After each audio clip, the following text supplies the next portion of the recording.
uma imagem aqui do corpo humano. Olha, eu queria que o senhor explicasse como é que ele acontece, para quem está em casa, você que está em casa, entender melhor como é que esse câncer surge no nosso organismo. Bom, a sintomatologia inicial dos linfomas é o crescimento dos gânglios linfáticos, que a gente vulgarmente chama de ímbuas, e eles são mais frequentes, o aparecimento dos linfonodos, o entumecimento deles e o crescimento na área do pescoço, bilateralmente, né, na regiões axilares, no mediastino, que é essa parte entre os pulmões, no tórax. Pode acometer em todas as cadeias ganglionares aqui, periaórticas, do lado da aorta, de um lado e do outro, e nas regiões íngno-abdominais. Quer dizer, toda essa região são factíveis de aparecimento do linfoma. E também levar em consideração o baço, né, que é um órgão linfóide. Agora, a sintomatologia do linfoma, de um modo geral, é aparecimento desse entumecimento do ganglionar, o crescimento dele, que às vezes eles estão muito relacionados com um problema infeccioso. Por exemplo, você tem um ferimento no pé infectado, vai criar uma íngua na virilha. Às vezes, debaixo no dedo, cria uma íngua na axila. Uma dor de dente, cria uma íngua, às vezes, debaixo na região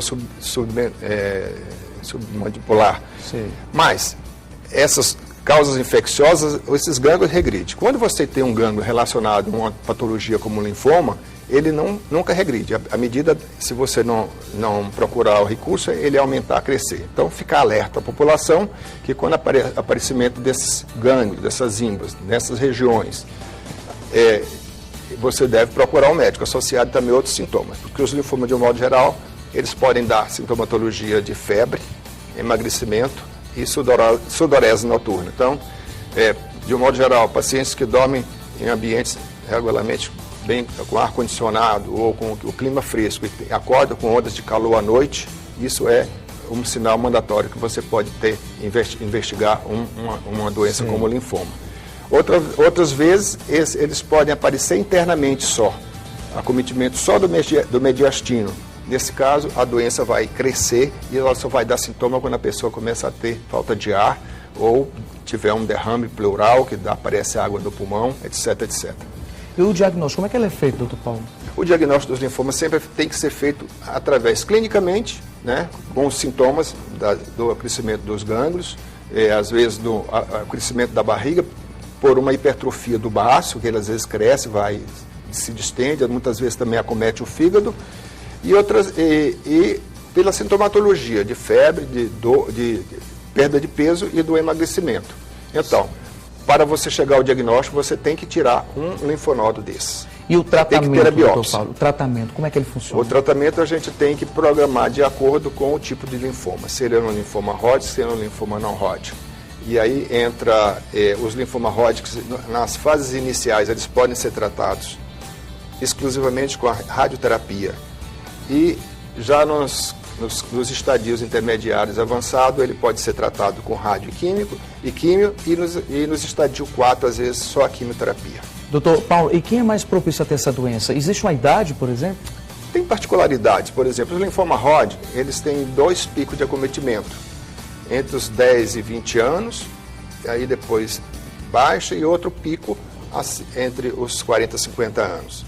Os linfomas não Hodgkin, eles podem acometer muita população jovem, mas eles aumentam a frequência com a idade. À medida que a pessoa vai se tornando mais velha, ela vai ter mais chance de ter um linfoma do tipo não Hodgkin. E todos esses problemas que o senhor falou agora há pouco, que mostrou aí pra gente, todos esses problemas eles podem ser resolvidos com prevenção? Claro, tem muito tipo de linfoma que são curáveis, né? E hoje em dia a gente já tem drogas específicas para determinado tipo de linfoma, principalmente os linfomas não Hodgkin do tipo B. Quando ele tem uma característica do tipo desses exames que eu citei há pouco, de biologia molecular, de citogenética, você pode usar drogas que a gente chama hoje em dia as substâncias, drogas que são anticorpos monoclonais, e eles agem especificamente naquelas células tumorais, e com isso o paciente tem uma resposta muito boa com chance de cura. Ok, então, agora nós temos perguntas dos nossos telespectadores para vocês. Doutor, o câncer de linfoma em estado avançado, ele tem cura? Então, doutor Paulo, é possível? É possível, sim. Determinados tipos de linfoma, mesmo em estadios avançados, são possíveis de ser curados. E outros, às vezes, mesmo que você detecte numa fase inicial, mas pelas características dele, ele pode não ter um desfecho muito bom, não pode, às vezes não se atinge a cura. Isso independe. Mas, de um modo geral, de qualquer maneira, todo portador de linfoma ou de qualquer doença maligna, quanto mais cedo ele iniciar um tratamento, para ele vai ser melhor. Ele vai ter mais chance de curá-lo. Prevenção, em primeiro lugar, viu, gente? A gente tem mais uma pergunta para vocês. Doutor, tem diferença de linfoma com câncer? Então, doutora Cristiane, são a mesma coisa? São. O linfoma é um tipo de câncer, né? Só que, como o Paulo já falou antes, é um câncer específico, né, dos gânglios linfáticos e das áreas de tecido linfóide. Então, é um tipo de câncer, são a mesma coisa. Ok, então, eu queria muito agradecer a participação do Dr. Paulo Henrique Melo e da doutora Cristiane Napoleão. Muito obrigado pela presença de vocês aqui no Vida Saudável, tá bom? Nós que agradecemos. Nós agradecemos. Eu queria fazer mais um alerta à população que toda vez que se notar alguma coisa diferente no seu corpo, procure um médico. Não guarde para si e não esconda a sua doença. A senhora assina embaixo, né, doutora Assina Cristiane? embaixo. Tá bom, então. Muito obrigado. A gente espera vocês mais uma vez.